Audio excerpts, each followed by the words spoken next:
Hello everyone, welcome to another brief podcast by Ariane, Brito Analysis. And today, the 8th of April 2026, we will be discussing Iran and the Middle East and Africa in the context of prevention of international conflicts that originate from geopolitical crisis that can be traced back to colonial patterns or simply clashes between the West and East in terms of policy and societal beliefs like freedoms and liberties given to its citizens. My name is Ariane Brito. I have been running a not-for-profit podcast, Ariane Brito Analysis, for a couple of years. The podcast evolved Ariane Practice Analysis, a think tank with several publications aimed at improving the world where we live, and we hope that for the future generations will live in peace and safety. Today's deadline given by President Trump to Iran marks 10 days of speculation and stress added to many persons' lives, especially Iranian and Americans, because both are directly involved in the conflict.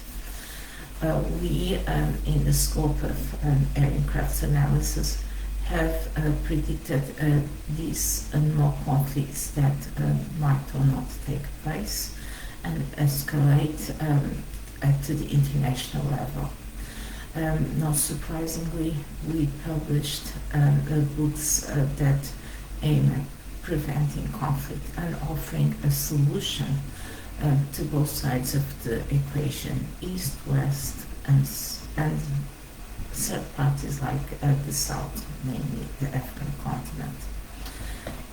One of the most important steps we've taken is the publication of our book, How Portugal and the European nations can create the conditions for mass voluntary repatriation to African and Arab countries. I have here my index, which you can access when you purchase the book. Some of these essays are available online, have been published separately from the book, but they are very important in preventing, offering solutions for future conflicts, especially conflicts that can escalate at the international level. And why do I say this? Because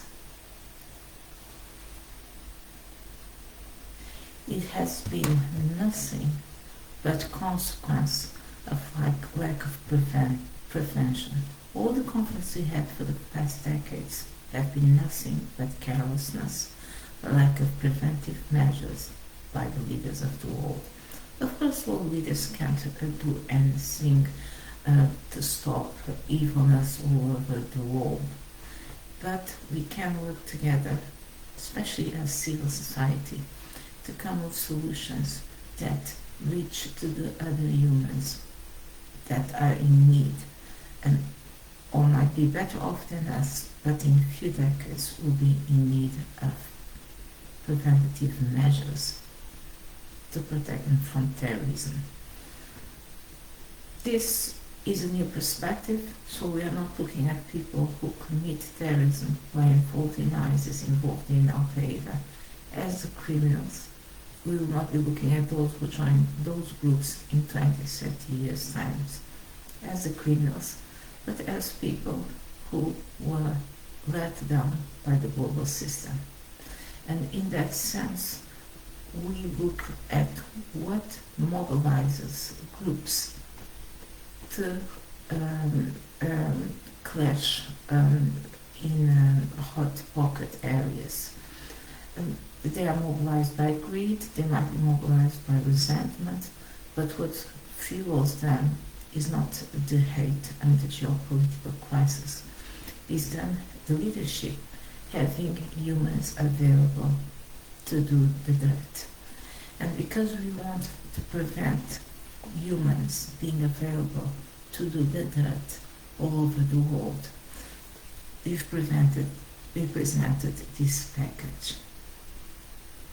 It's a historical introduction to the origins of drugs and the supply chain in Africa, especially during colonial wars, like the war Portugal waged against colonial powers, against countries in Africa who were behind countries who were in front of countries who were not necessarily colonial powers, like Russia and China.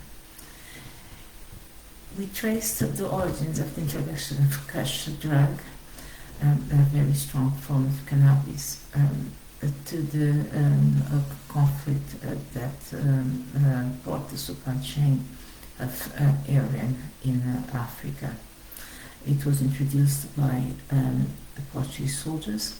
We are not here to condemn them, we are not here to degrade them, and we are not here to whitewash them as well. It's part of history, and we do hope that them and their families have found peace and closure, regardless of any crimes they might have committed in Africa. We are here to offer historical account and a solution for what can become the new reality of Iran versus America. So preventative solution. We are very happy that Iran closed a deal today, and that they now have money coming in due to the port of Hormuz. But had this not happened, what were we looking at? We were looking at militants, business people from all over the world would find Iran and the chaos that comes with war as a very parasitic, beautiful source of income and human trafficking. In that sense, we know that they mean business, because not only they are business people, but they have a long history of causing suffering in third and fourth world countries and first world countries alike. That is why preventing human trafficking and preventing drug trafficking walk hand in hand in the prevention of conflicts. And that's why we offer clean solutions to do so in Africa and in the Middle East. And we want to say something. People tended to come up with racialized names when looking at Syrians in YouTube documentaries and seeing them use crack cocaine. Or there's a sand N word. But crack cocaine does not originate from the Middle East. Crack cocaine was being given to people who were mobilized to war. And who were these people? They were Middle Eastern, they were Asians and Africans. And we have to then ask, could this have been prevented? If you tell me no, it cannot be prevented, how can it be managed? Last year we published a collection of essays that we've been collecting in our Narrative Analysis blog and Narrative Practice Analysis into 2 books. And we offered the solution. The solution is that we have to have Arab-centric or Central Asian-centric or Afro-centric clinics that manage addiction.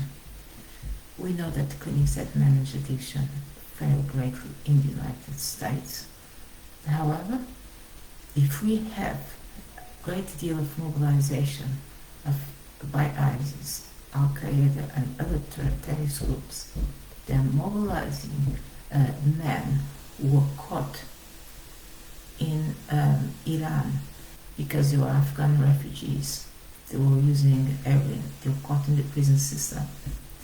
They're using migrants, and we are seeing them using non-stop vulnerable Asians and Middle Easterns and Southern Africans to a less extent that have been caught in military conflicts.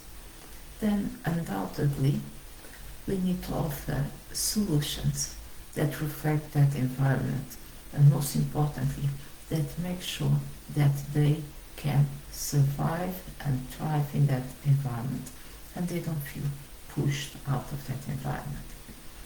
We have also Palestinians using heavy drugs in Jordan, refugees.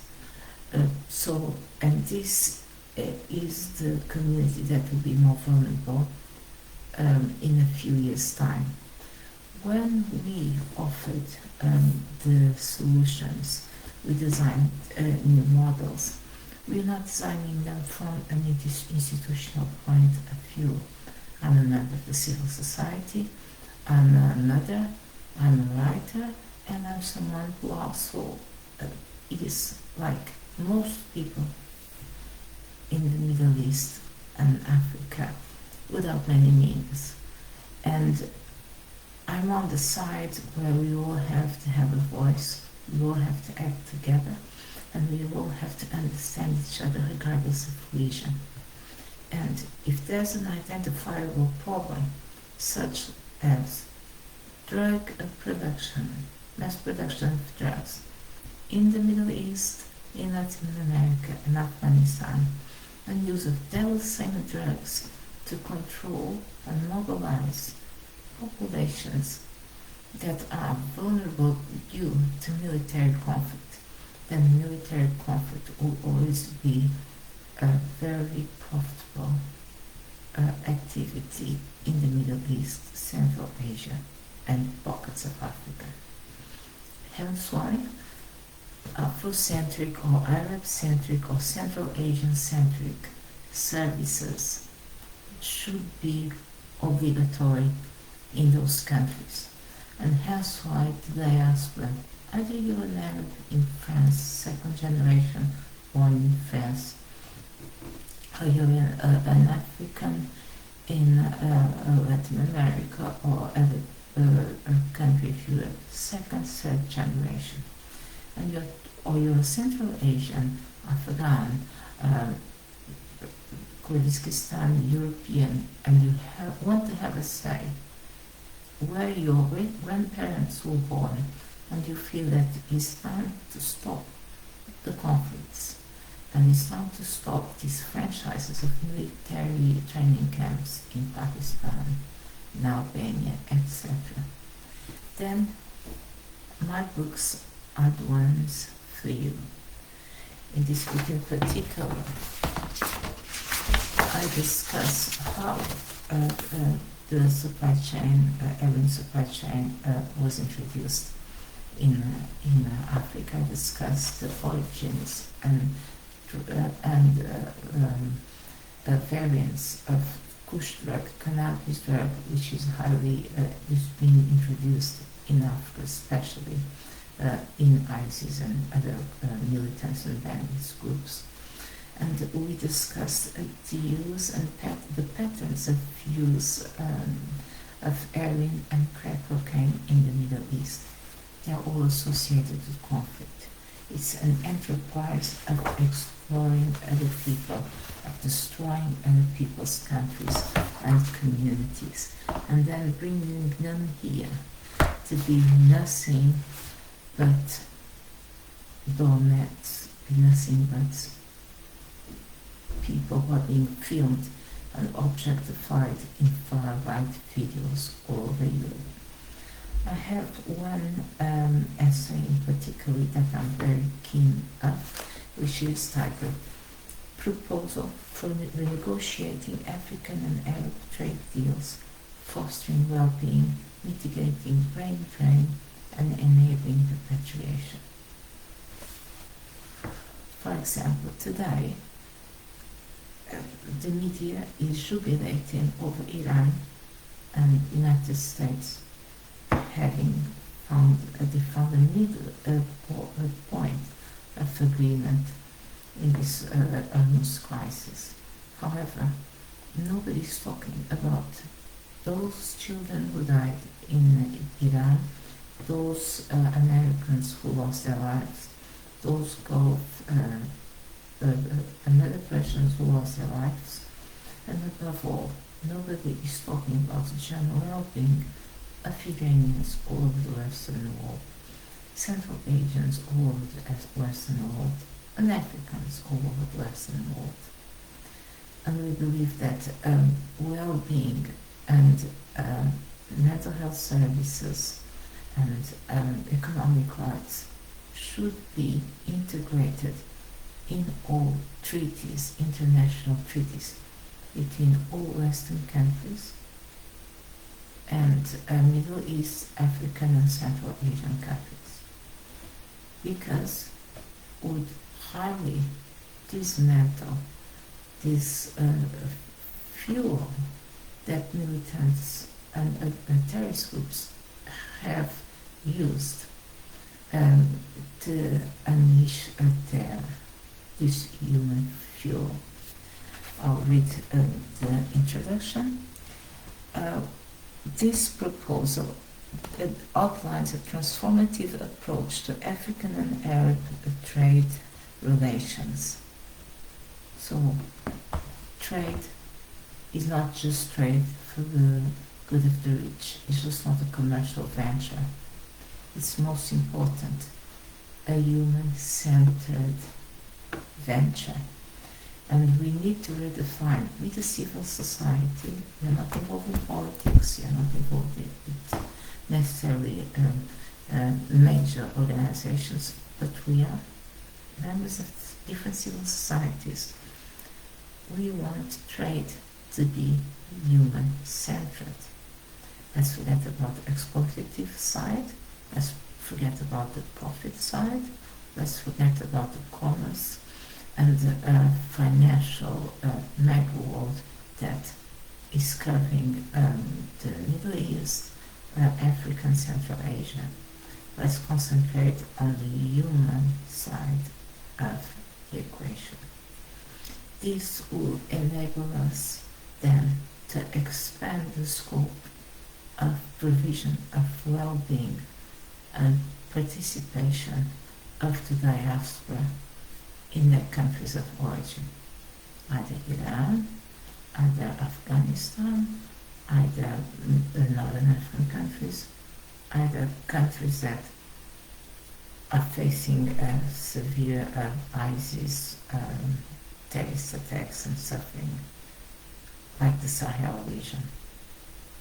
We want that, and if we can come together to ensure that we campaign for that, we will all see a better world for future generations.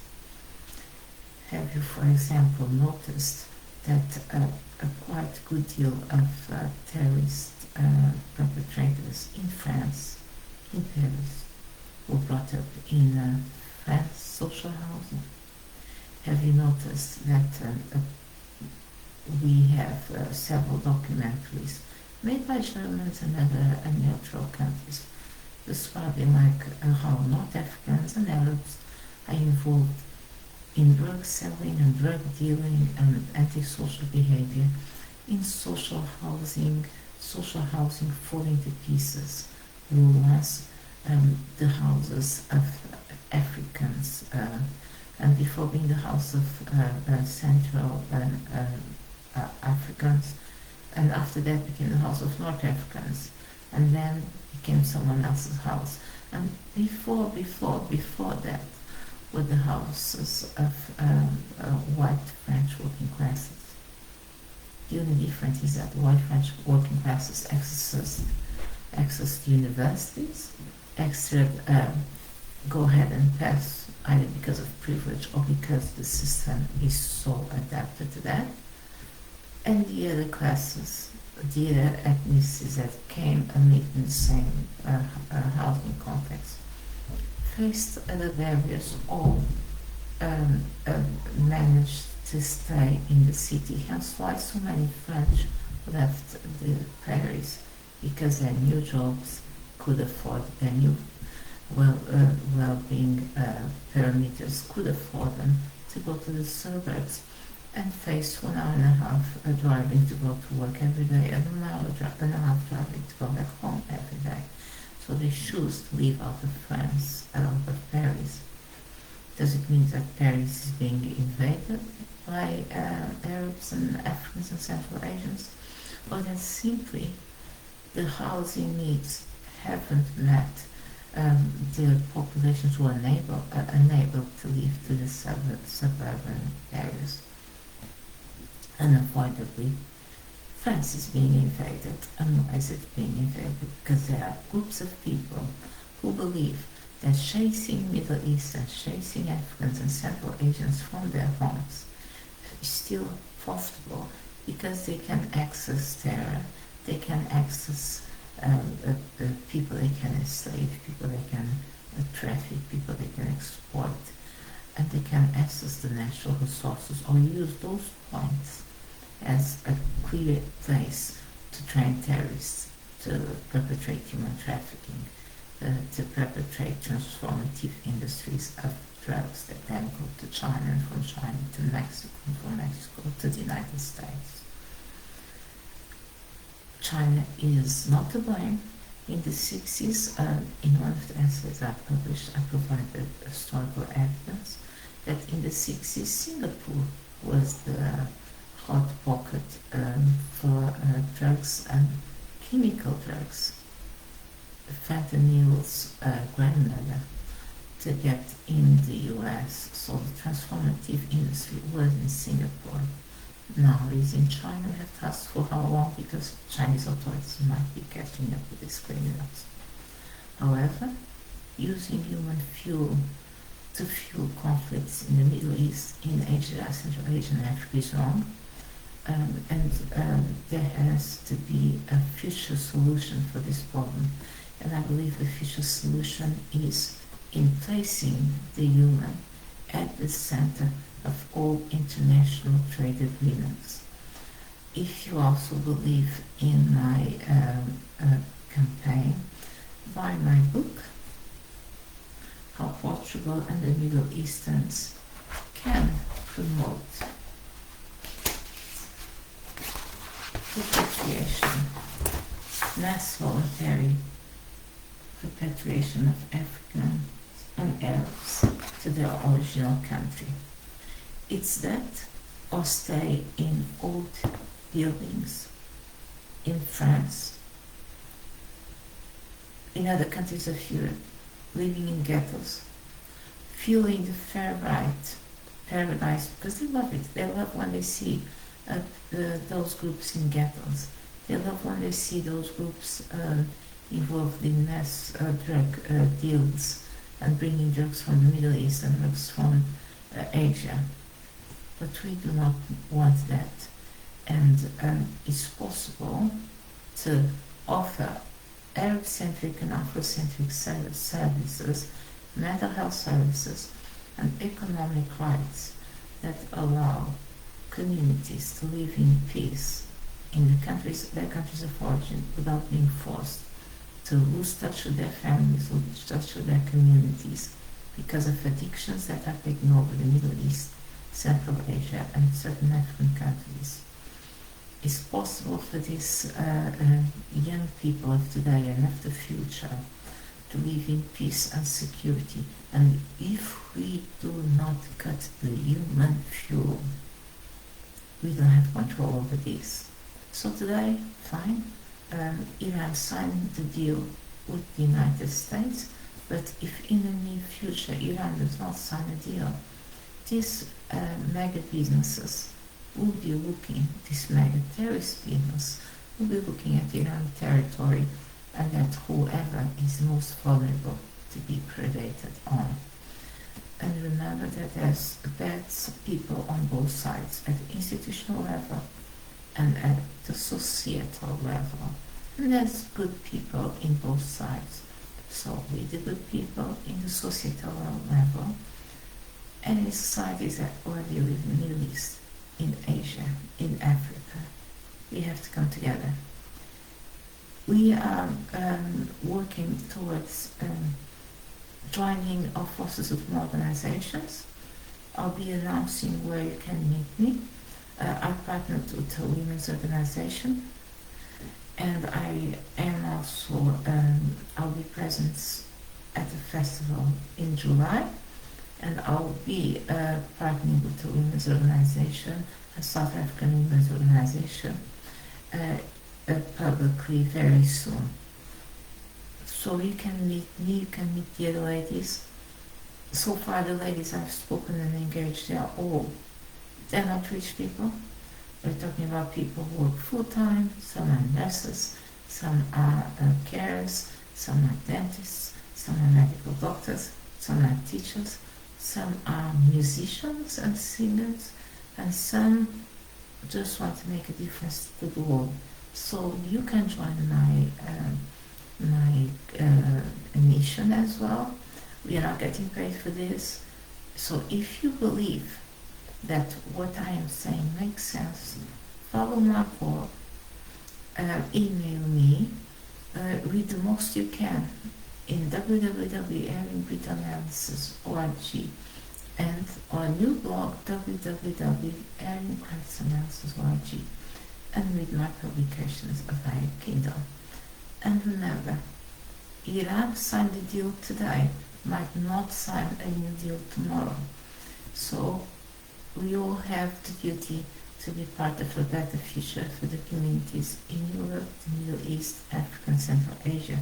So you all little people can make a difference. So come on board. Thank you.